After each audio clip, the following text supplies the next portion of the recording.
When I went in for my surgery, I know my mom was so relieved that, she came back with me. And one of the things, he started to walk away after he explained the procedure, what we'd be having done, and she said, "Can you just make sure you take care of my little girl?" And he walked back to her. He was halfway out of the room and walked back to her, grabbed her hand and said, "I'm going to take care of her like she was one of mine." And that made a big difference of the way you feel when you have somebody that you can trust and you know that they're really looking out for you. So it's a blessing to have him here and to have Moffitt Cancer Center in our backyard. I think we're very fortunate to have that facility here. That day I found out my youngest son had a doctor's appointment. We were checking out of his appointment, and they wanted me to make a 6-month follow-up visit. And I remember thinking, I told my husband later, it's like, why do I need to make this appointment? I'm not even going to be here. You probably just need to make this appointment. I just felt like it was a death sentence. So after this initial shock, I picked myself up and started trying to find answers. I researched and was very happy to find that my cancer had been detected at a very early stage, and I had an excellent prognosis. And because of early detection, I also had treatment options. I had the option for just having more tissue taken around the biopsy site instead of having a total mastectomy. And I had radiation, and that was instead of having to go through the mastectomy and chemotherapy. So I had the lumpectomy, and then a few weeks later I started radiation. And the radiation is 5 days a week for 6 weeks. So you have to go in every single day to the radiation center and be reminded that you have cancer. You try to get on with your life and think about things and go on with the normal day-to-day routine, but every day I had to walk in there and be reminded that I had cancer. I finally got through it in July, and now I'm trying to get on with my life. But now I carry another label, one that I won't be able to shake. I'm Robbie's mom on the baseball field. I'm Drew's mom at cross country. I'm Zach's mom at Little League. I'm Bob's wife. I'm Bob and Gail's daughter. I'm Michael and Mary Pat's sister, Nurse Barbara, Professor Woodkey, Gino friend, prayer group member, or just to name a few of all these that I'm very proud of. But now I have to carry the label of being the one with breast cancer. It will become a part of who I am, whether I want it or not. So God will guide me, and I will make the best of it, trying to find meaning and purpose in having this label. And in finding meaning in the disease, I hope and pray that I can help somebody else.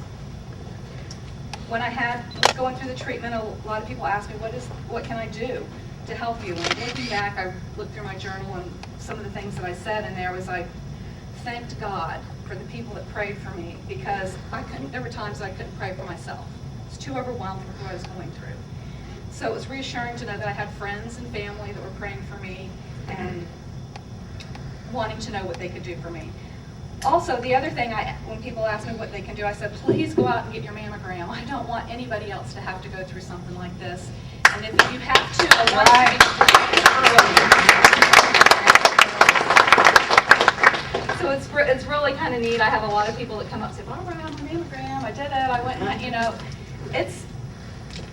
we say go get the mammogram, and men, I hope you don't just assume that the people that you care about are getting them, because it's an easy thing to put off. And once you put it off 1 year, you think, oh, well, I've had a couple that were fine, and I'll put it off again. But you need to be reminding the people that you care about that they need to go every year, and not skip a year because finances, not skip a year because they have a busy schedule, but they need to go every year. So that's in my list of what things that you can do. That was one of them. Also, if you know someone who's been diagnosed, don't be afraid to ask how they're doing. I know that when people are going through tough times or they have a bad illness, sometimes you don't know what to say. But just ask. If she wants to talk about it, she will. And if she doesn't, she'll just be very appreciative of your thoughtfulness and taking the time to ask. Wear pink once in a while.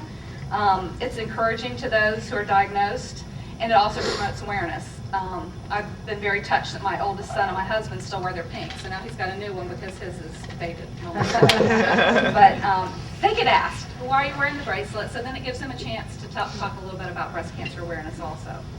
Support events like this one, become involved in community events, participate in fundraiser.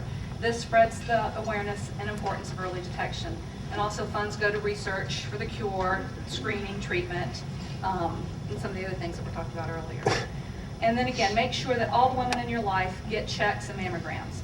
Don't just assume that they're going, that when they go to the GYN, you know, that they're doing it every year. Ask them, have you been? Have you had your mammogram this year? It is so important. It's very easy to say, I have no risk factors, because I didn't have any risk factors. I went online, actually, a few weeks after I was diagnosed, and did my risk factor. And it came out to about 2% that I would get breast cancer in the next 5 years. So, well, I already got it. So I didn't have any risk factors. I know two people that, one was a friend of my mom's who was diagnosed about the same time that I was, and one that was a friend of my sister's diagnosed a couple of years ago. Both of them have put off having their mammograms 2 to 3 years. It's just an easy thing to put off. Both of them also had tumors that were too large to just have the lumpectomy, and they were required to have a mastectomy because they hadn't had it diagnosed earlier. Fortunately, both are doing very well. But it's just, you have so many more treatment options if it gets detected early. So that just remember that early detection gives you more treatment options and also gives you a much better chance of beating the disease. Preventative care cannot be put off. Thank you. Woo! Hallelujah.